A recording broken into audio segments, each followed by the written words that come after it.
E olha só, queridos irmãos, agora eu quero hoje conversar um pouquinho com os irmãos e desenvolver um pouquinho aqui a leitura de um texto que é o Natal na versão do apóstolo Paulo. O Natal na versão do apóstolo Paulo. E para isso nós vamos ler o texto então de Filipenses capítulo 2. O Natal na versão do apóstolo Paulo, Filipenses capítulo 2, do verso 5 em diante. Filipenses 2, do verso 5 em diante, quando o apóstolo Paulo aqui agora nas suas palavras, ele então fala daquilo que os outros apóstolos nos evangelhos falam e revelam, né? E que é a encarnação do Verbo, do Filho de Deus, a vinda de Jesus a esse mundo.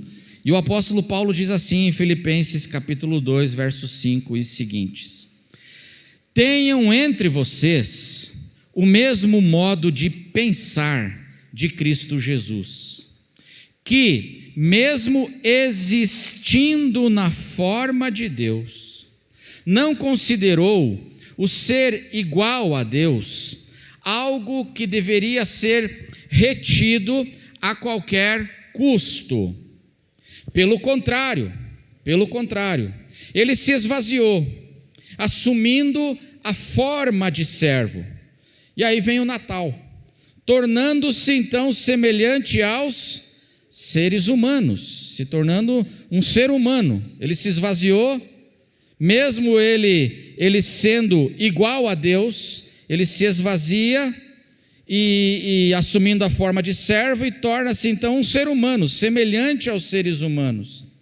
E reconhecido em figura humana, como um ser humano, verso 8, ele se humilhou, tornando-se obediente até a morte, e morte de cruz. Por isso também Deus o exaltou sobremaneira, e lhe deu o nome que está acima de todo nome, para que ao nome de Jesus se dobre todo joelho, nos céus, na terra e debaixo da terra, e toda língua confesse que Jesus Cristo é o Senhor, para a glória de Deus Pai. Amém, irmãos? O Natal na versão do apóstolo Paulo, nesse texto aqui de Filipenses. Paulo, aqui nesse texto, ele fala do motivo, da razão que levou Jesus a deixar a sua glória. Ele que, existindo na forma de Deus, não se apegou a isso, mas ele se esvaziou, tomou a forma de um servo e desceu. O motivo por que Jesus, ele desceu, ele deixou a sua glória e veio até nós, ele desceu até nós. E Paulo nos conta aqui o motivo disso, onde Jesus ele veio realizar sua obra. E é curioso que nesses pouquíssimos versículos, o apóstolo Paulo, ele vai de eternidade a eternidade. Não é uma coisa impressionante? Em pouquíssimos versículos, o Filho de Deus pré-existente, Deus, igual a Deus eterno, ele realiza a sua obra então, descendo, deixando a sua glória e descendo, e isso é o Natal, amém, irmãos? Quando o Filho de Deus, o Verbo, se fez carne e habitou entre nós, nasceu em Belém, na Judéia, naquela noite, quando José e Maria colocaram o seu filho recém-nascido numa manjedoura. Da eternidade passada vem o Natal, e aí o apóstolo Paulo fala da obra da eternidade para o Natal, do Natal até a Páscoa, porque ele foi obediente até a morte, e morte de cruz. E depois a obra da Páscoa até a eternidade futura, porque ele foi exaltado acima de todo nome, amém, irmãos? Recebeu de Deus toda a autoridade, toda a glória, para que ao nome de Jesus se dobre todo joelho e toda língua confesse que Jesus é o Senhor, para a glória de Deus Pai. De eternidade a eternidade, em poucos versículos, é uma capacidade absurda de síntese do apóstolo Paulo. Mas por que Jesus desceu? Por que ele deixou a sua glória e encarnou, se tornou semelhante aos homens, e sendo reconhecido em figura humana, foi obediente até a morte e morte de cruz? Por que ele fez isso? Qual foi o motivo que Jesus, por qual razão ele fez isso? E o motivo, meus irmãos, é que Jesus, ele não pensou apenas em si mesmo, é o que diz o apóstolo Paulo aqui. Jesus, ele deixou a sua glória, se humilhou, desceu, veio viver entre nós, assumiu a forma de servo, foi obediente até a morte, morte de cruz. Sabe por quê? Porque ele não pensou apenas em si mesmo. Jesus não se apegou, diz o apóstolo Paulo aqui no texto que nós lemos, ele não se apegou, ele não reteve apenas os seus próprios interesses. Verso 5, Filipenses 2,5 diz: tenham entre vocês o mesmo modo de pensar de Cristo Jesus. Que modo de pensar é esse? Que maneira de pensar é essa de Jesus? É essa onde Jesus não pensou apenas em si mesmo. Ele não levou em conta apenas os seus próprios interesses, ele não se apegou, como diz o texto aqui, ele não é algo que deveria ser, ele não reteve a sua condição divina, mas ele pensou em duas outras realidades, ou em dois outros interesses, é o que nos diz a palavra. Ele se esvaziou, ele assumiu a forma de servo, e ele pensou então não apenas em si, nos seus próprios interesses, mas em outros. Primeiro, ele pensou nos interesses do Pai. E em segundo lugar, ele pensou na nossa perdição. Ele pensou nos interesses do seu Pai, no amor do seu Pai.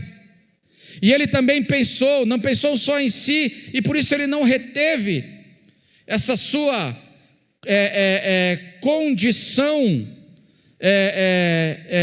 simplesmente eterna, mas ele encarna.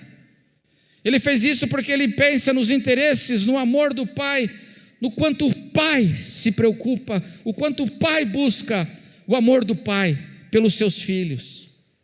E ele pensou em nós, ele pensou nos interesses do Pai, no amor do Pai, e ele pensou em nós, na nossa situação, na nossa condição. E os evangelhos mostram isso muito bem. Jesus conta parábolas, o próprio Senhor Jesus conta parábolas desse Deus, a respeito de Deus, do seu Pai, que está numa busca intensa de resgate daqueles que se perderam. Ele se preocupa com os perdidos. A parábola da ovelha perdida, a parábola da moeda perdida, a parábola do filho perdido. Parábolas onde Jesus conta e ele revela essa intensa preocupação do seu Pai em buscar e salvar aquele que estava perdido. Jesus, o que levou Jesus a descer da sua glória, a encarnar entre nós naquela noite de Natal, o primeiro Natal? É que ele não pensou apenas em si mesmo, ele não se apegou, ele não reteve apenas os seus próprios interesses, e ele se esvazia, diz o texto aqui em Filipenses 2, verso 7 ele diz: pelo contrário, ele se esvaziou e assumiu a forma de servo. Do que Jesus se esvaziou? Do que Jesus se esvaziou quando ele desce da sua glória e vem habitar entre nós naquele primeiro Natal? Do que Jesus se esvaziou?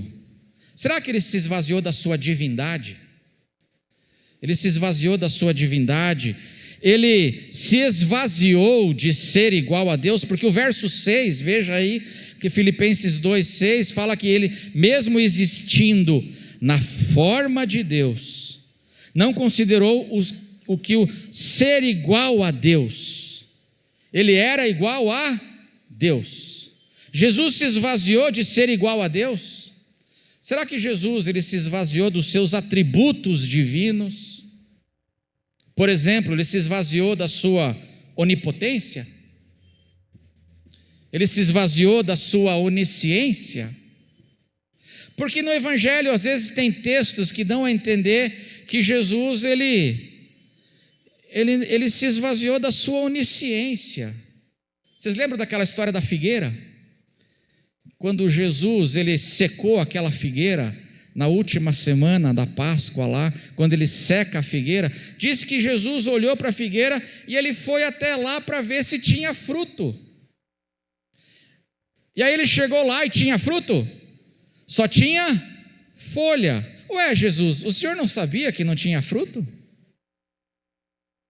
Por que tem textos dos evangelhos que mostram essa humanidade de Jesus e parece que ali ele se esvaziou dos seus atributos? Afinal, do que ele se esvazia quando ele deixa a sua glória e desce até nós? É claro, meus irmãos, que ele não se esvaziou da sua divindade. O Verbo encarnado, ele é perfeito Deus e perfeito homem. Ele é pleno Deus e pleno homem. Apenas, ele é pleno homem, mas sem pecado. Mas ele também é pleno Deus. Quando Jesus, diz o texto de Paulo aqui, que ele se esvazia e assume a forma de servo, não é do seu poder divino que ele está se esvaziando. Mas ele se esvazia, meus irmãos, ele abre mão do exercício independente, autônomo dos atributos da sua divindade. O que Jesus ele abre mão, do que ele se esvazia? Ele abre mão do exercício independente dos seus poderes divinos e dos seus direitos divinos. Porque ele se esvazia e ele assume a forma do quê? Forma de servo. Ele se torna um servo obediente. Isso significa que Jesus, quando ele, lá na eternidade passada, antes da encarnação, quando ele decide não pensar só em si, mas pensar nos interesses do seu Pai, e ele também se importa com a nossa perdição. Ele se esvazia, isso significa que ele decide que ele só vai usar os seus poderes em obediência absoluta ao Pai e ao Espírito Santo. Ele não se esvazia da sua divindade, mas do uso independente dos seus poderes. Ele nunca fará uso dos seus poderes como privilégio pessoal. Nunca. Ele nunca fará uso dos seus poderes para si mesmo, para sua própria vantagem, mas sempre para servir aos interesses do Pai e para servir às necessidades, na sua compaixão, dos perdidos e das pessoas. Sempre em submissão total ao Espírito Santo. Então, quando aqui o apóstolo Paulo está dizendo que Jesus, o primeiro Natal aconteceu porque Jesus não pensou apenas em si, mas ele se esvazia. E ele vem até nós. Esse esvaziar significa que ele não deixa, ele não abre mão da sua divindade, mas do exercício da sua divindade por si mesmo. Ele vai sempre exercer o seu poder em absoluta harmonia com a vontade de Deus, o Pai, e com a vontade do Espírito Santo. Sempre. Se não, vejamos alguns exemplos. Olha que coisa curiosa, meus irmãos. Jesus não fez nenhum milagre. Jesus não fez nenhum milagre antes da vinda do Espírito Santo sobre ele no batismo. Que coisa curiosa, né? Jesus não fez nenhum milagre. Os evangelhos autorizados pelo Espírito Santo. Tem os evangelhos apócrifos, que são hipócritas, né? São evangelhos falsos. Esses não contam. Mas os evangelhos inspirados pelo Espírito Santo, que nós temos na Escritura, revelam que Jesus não fez absolutamente nenhum milagre antes da vinda do Espírito Santo sobre ele no batismo. Por quê? Não porque ele não pudesse. Jesus poderia ter feito milagres ou não? Antes do Espírito Santo descer sobre ele em forma de pomba no batismo, ele poderia ter feito milagres? Ele era Deus ou não? Ele se esvaziou da sua divindade? Não. Então ele não faz milagres, não porque ele não pudesse, mas porque ele assumiu a forma de servo. Ele assumiu a forma de servo. E voluntariamente, diz Paulo, que ele decidiu usar os seus poderes somente autorizado pelo Pai e pelo Espírito Santo, porque agora ele é um servo.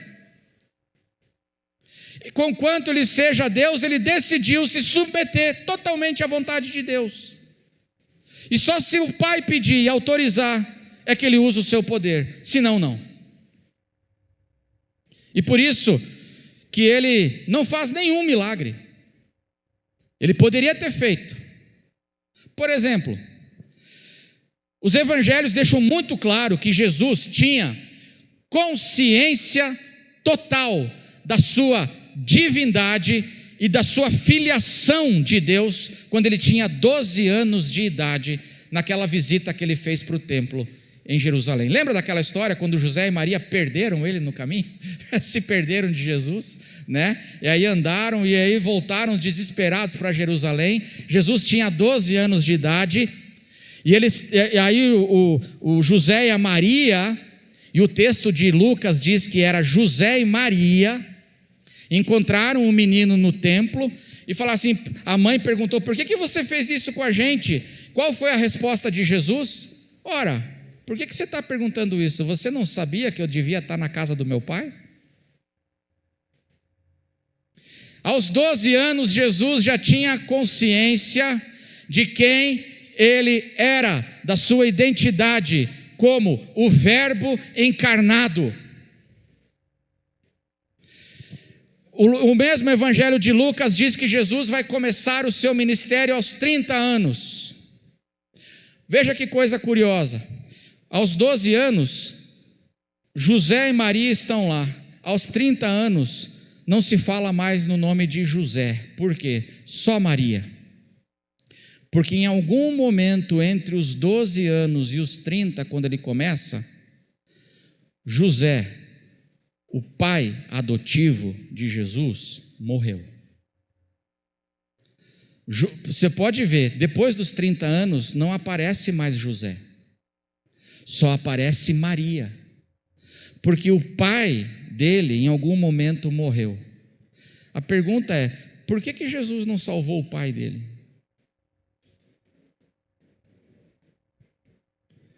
Por que ele não curou? Se eu não sei do que José faleceu, José sumiu. Por que ele não fez um milagre e deu mais vida para o seu pai? Sabe por quê? Porque ele, subsistindo em forma de Deus, ele não se apegou ao ser igual a Deus, mas ele se esvaziou e assumiu a forma de servo. E mesmo sendo homem pleno e Deus pleno na encarnação, porque ele assumiu a forma de servo, diz o apóstolo Paulo, ele foi obediente totalmente a Deus, ele só usou os seus poderes quando Deus autorizou, quando Deus pediu, e em completa harmonia com a vontade do Espírito Santo. Por isso que antes do batismo e do Espírito Santo descer sobre ele, Jesus não realizou nenhum milagre, porque foi ali que naquele momento o Pai, não foi isso que aconteceu no batismo? Não teve a voz do Pai? O que o Pai disse? Este é o meu Filho amado, em quem eu tenho prazer. Este me agrada perfeitamente. E aí o Espírito Santo vem. E aí Jesus começa o seu ministério de proclamação das boas novas do reino. Porque ele se esvaziou, assumiu a forma de servo, e Jesus, ele vive em submissão total ao Espírito Santo de Deus. Um outro exemplo, a tentação do diabo no deserto. Vocês lembram dessa história? A tentação de Jesus pelo diabo no deserto. Qual foi a tentação do diabo para Jesus? Tem 3 tentações lá, né? Mas a primeira é: se você é filho, manda que estas pedras se transformem em pães. Porque Jesus estava com fome, ele estava no deserto, estava 40 dias de jejum. E aí o diabo vem e fala assim: se você é filho, manda, faça um milagre por si mesmo e para se satisfazer a si mesmo. Veja que a tentação que o diabo faz para Jesus no deserto é fazer com que, tentar fazer Jesus usar o seu poder e fazer milagres de modo independente da direção do Pai e do Espírito Santo. Porque quem foi que levou Jesus para o deserto? Vocês não lembram? Vamos abrir lá? Mateus 4:1. Vamos abrir lá, dá para abrir aí, Mateus 4:1. Quem foi que levou Jesus para o deserto para ser tentado pelo diabo? Vamos ler juntos? 4:1. A seguir,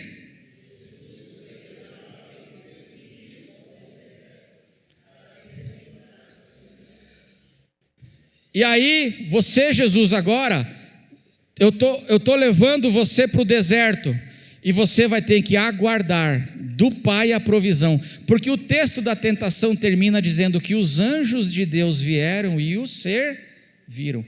Qual foi a tentação do diabo para Jesus? Jesus, use o seu poder para se satisfazer a si mesmo. Jesus, use o seu poder instigado, inspirado, não pelo Espírito Santo, mas por Satanás. E é por isso que Jesus diz: de maneira nenhuma, está escrito, nem só de pão viverá o homem, mas de toda a palavra que procede da boca de Deus. A tentação aqui é justamente fazer com que Jesus se desviasse daquela decisão de se esvaziar e assumir a forma de um servo, obediente a Deus e ao Espírito Santo, e só usar o seu poder quando o Espírito Santo e quando Deus Pai o autorizassem e dissessem. Nunca de outra maneira, nunca para levar vantagem, nunca para se satisfazer, mas sempre pensando, não em si, mas pensando na vontade do Pai e pensando na nossa salvação, se importando comigo e com você. A segunda tentação, veja que coisa interessante, diz que o diabo levou Jesus para o pináculo do templo. Olha que coisa curiosa, é muito simbólico isso. O diabo colocou Jesus aonde? No pináculo do templo. Lembra dessa tentação? Colocou Jesus no pináculo do templo. O que simboliza isso? Onde ele colocou Jesus, o diabo? Ele colocou Jesus acima do Pai. Simbolicamente, ele está colocando Jesus acima do Pai. Porque no templo havia o Santo dos Santos, o lugar onde simbolicamente expressava a presença de Deus no meio do seu povo, o Santo dos Santos, O pináculo do templo fica onde, irmãos? Fica em cima do Santo dos Santos. E aí, com esse gesto, o diabo simbolicamente está colocando o filho acima do pai. Mas quando Jesus, na eternidade passada, diz Paulo, não pensando apenas em si mesmo, mas pensando nos interesses do pai, e pensando e se importando com a gente, ele se esvaziou. Qual a decisão que ele tomou? De ser um servo. Um servo do pai. E viver em absoluta obediência ao pai. Tanto é que ele foi obediente até a morte, e morte de cruz, passando por todas as humilhações, mas ele foi obediente. E o diabo faz o quê? O diabo pega e coloca ele acima do pai, dizendo: pula, obriga o pai a te socorrer, obriga o pai a vir te salvar. Ao invés de você viver em obediência ao pai, obriga o pai a correr atrás de você. E Jesus fala assim: de modo nenhum, porque está escrito, não tentarás o Senhor teu Deus. E eu assumi a forma de servo, e vou ser obediente até a morte, e morte de cruz. Muito curioso essa reflexão, curiosa essa reflexão que o Evangelho faz a respeito dessa decisão de Jesus. Mais um exemplo para a gente encerrar, sobre essa atitude de Jesus, esse pensamento que Paulo fala aqui de Jesus, de não se apegar ao seu poder, mas se esvaziar e só expressar esse poder em completa submissão ao Pai. Quando ele estava no Jardim das Oliveiras, na sua última noite, naquele momento quando Jesus ele suou gotas de sangue, num momento de profunda angústia, diz que Judas já tinha feito o pacto da traição, mas o sinal da traição. E qual foi o sinal da traição? Vocês lembram? Um beijo. Naquele que eu der um beijo, é esse que vocês têm que pegar. Falou para uma multidão com porretes que vieram para prender Jesus. Jardim das Oliveiras. Aí, quando eles chegam, diz que o apóstolo Pedro saca uma espada. O que o Pedro estava fazendo com uma espada? Vai saber, mas ele saca uma espada, né? Porque ele, afinal de contas, ele era Pedro, né?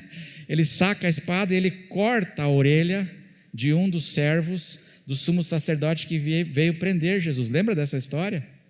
Primeiro, o que ele estava fazendo com uma espada? E vai manejar mal a espada assim, quer dizer, cortou a orelha do sujeito, diz a Bíblia. O nome do homem era Malco, cortou a orelha do sujeito. Aí Jesus põe a orelha de volta. Coisa boa, né, irmãos? Jesus vai e põe a orelha de volta, né? E aí Jesus, ele repreende Pedro. Pedro, guarda essa espada, porque quem quiser viver pela espada, vai morrer pela espada. E olha o que Jesus diz daí em Mateus 26, verso 53. Dá para abrir aí, Mateus 26, verso 53. Falando agora para Pedro, que tentou defender ele com uma espada. Vamos ler juntos? Jesus falando para ele diz assim, vamos ler juntos? Ou acha que não posso pedir a meu Pai?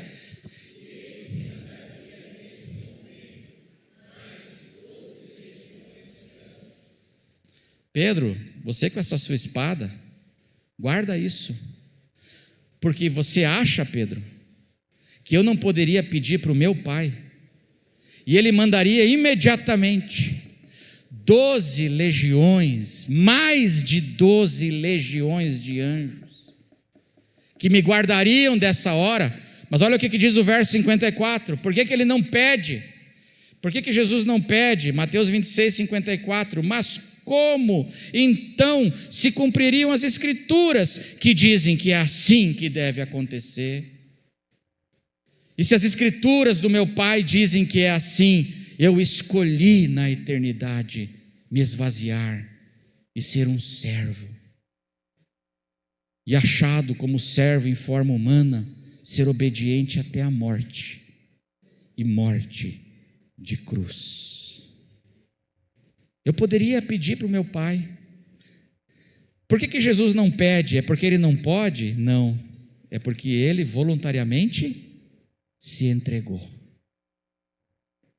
Jesus diz aqui, é curioso, né? Os teólogos dizem que uma legião uma legião romana, porque Jesus está usando uma linguagem dos romanos aqui, né? Então, quando ele fala aqui de 12 legiões de anjos, está usando uma linguagem da época, que tinha o exército romano, irmãos. O exército romano ele era dividido em legiões. Uma legião romana podia ter até 6.000 soldados. Faz as contas, quem é bom de matemática? 6.000 vezes 12, 72.000.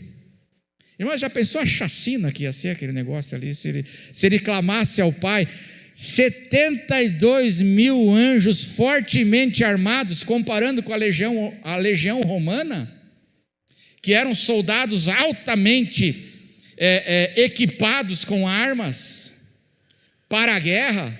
Jesus fala assim: eu poderia pedir mais de 12 legiões, mas eu não faço isso. Por quê? Porque eu abri mão dos meus direitos de divindade, não da minha divindade, não do poder, mas dos direitos. Eu abri mão. E aí eu só uso o meu poder na completa vontade do meu Pai. E a vontade do meu Pai, que foi profetizada nas Escrituras, é que eu vim para essa hora. Pedro, guarda essa espada, porque eu vou morrer por vocês, e eu vou morrer para satisfazer a vontade e o amor do meu Pai, para a glória dele. Eu vou morrer.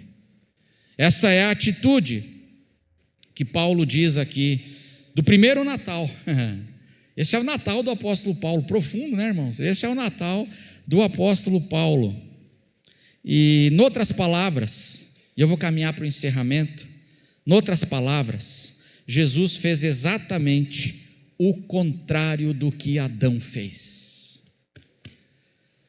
Jesus fez exatamente o contrário do que Adão fez, porque Jesus, sendo Deus, não considerou que o ser igual a Deus era algo que ele deveria se apegar, ser retido a qualquer custo. Então ele se esvaziou e assumiu a forma de servo. Jesus, sendo Deus, se esvaziou e se fez servo. Adão, sendo homem, ele quis ser o quê? Igual a Deus. Adão, sendo homem, ele queria ser igual a Deus. Porque qual foi a tentação que Adão caiu?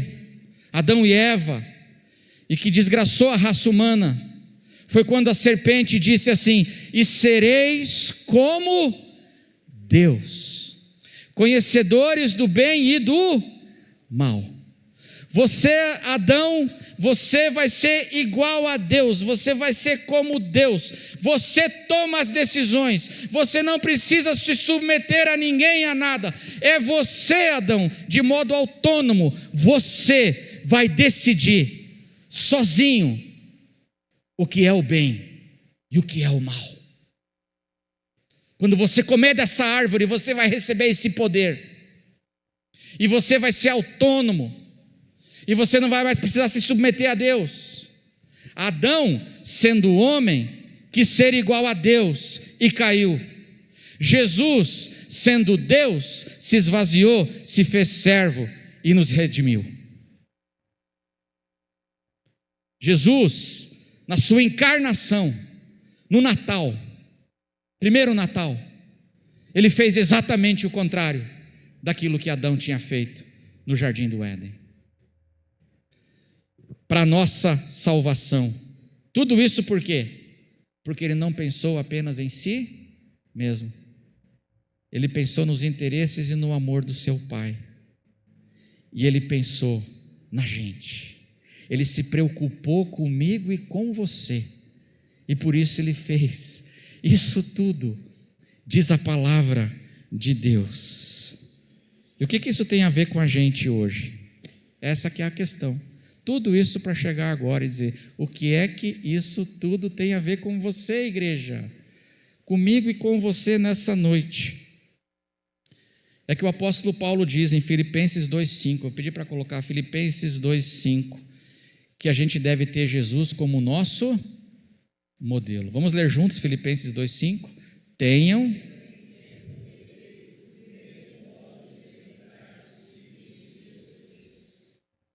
E qual foi o modo de pensar de Cristo Jesus?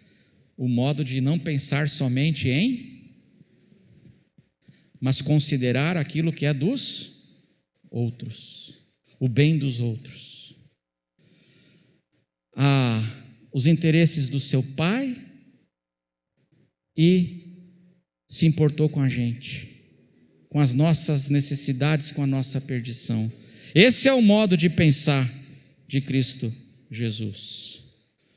O mesmo modo de pensar que fez o primeiro Natal acontecer, irmãos. O apóstolo Paulo deseja que a gente, igreja, tenha entre nós também. Amém?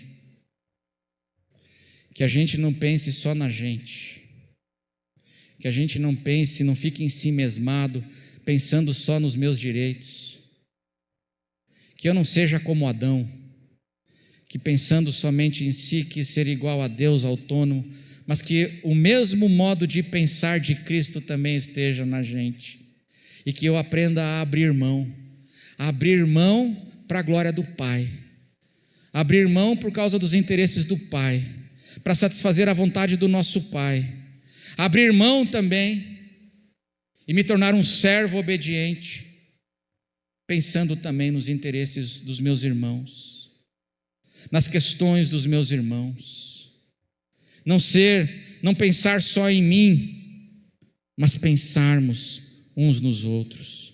É isso que o apóstolo Paulo vai trabalhando aqui na sua carta aos Filipenses, e é isso que ele nos traz aqui como esse Natal na versão de Paulo, e tudo isso para dizer, igreja, tem a mesma atitude de Cristo Jesus. Pensemos uns nos outros, nas dores uns dos outros. Sabe, irmãos, quando eu me coloco um pouquinho no lugar dos outros, eu começo a ficar bem menos exigente. Quando eu estou pensando só em mim, aí eu fico exigente. Mas quando eu começo a me colocar um pouquinho no lugar dos outros, não pensar só, me apegar aos meus interesses e direitos, mas como ter a mesma atitude de Cristo, pensando na vontade do Pai, pensando nos meus irmãos, eu começo a ficar muito menos exigente, começo a ficar muito mais solidário, começo a me colocar no lugar do outro. E como está faltando isso hoje no nosso mundo? Mas pior, irmãos, pior do que não está faltando isso no mundo, eu vejo que muitas vezes isso está faltando no meio da igreja de Cristo. Gente que só pensa em si, gente que só pensa nos seus interesses, gente que Deus não passa de um office boy